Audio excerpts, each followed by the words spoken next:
ఈరోజు ప్రజలందరికీ ఒక విజ్ఞప్తి చేస్తున్నాం. తెలుగుదేశం ప్రభుత్వం అధికారంలోకి వచ్చింది. ముఖ్యమంత్రి చంద్రబాబు నాయుడు గారు ఈరోజు రాష్ట్రంలో ఎక్కడ కూడా శాంతి పద్ధతులకి విఘాతం కలగకూడదు, సమర్థవంతంగా శాంతి పద్ధతులు ఇవ్వాలనేది ఈరోజు తెలుగుదేశం ప్రభుత్వం యొక్క లక్ష్యం.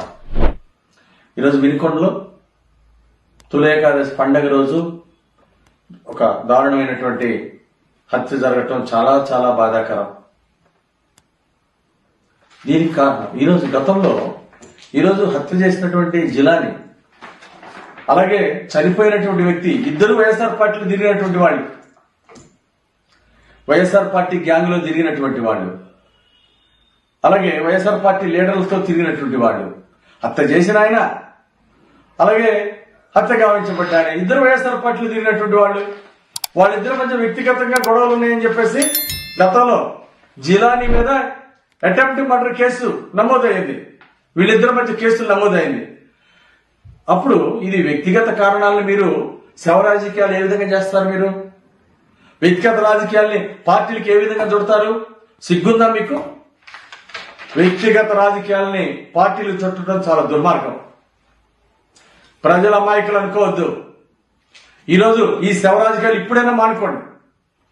ప్రజలు చిత్తుగా ఓడించిన తర్వాత అయినా మీకు బుద్ధి రాకపోవడం చాలా బాధాకరం. గతంలో బాబాయ్ హత్యని మీరు ఎట్లయితే దుష్ప్రచారం చేశారో, ఈరోజు మీ పార్టీ కార్యకర్తలు హత్య చేసినా అది తెలుగుదేశం పార్టీ మీద బురద జల్లటం, శవ రాజకీయాలు చేయటం, ఇది ఎంతవరకు సమంజసం అని అడుగుతున్నా నేను. ఇప్పటికైనా శవ రాజకీయాలు మానుకోండి. ఇది చాలా దుర్మార్గం.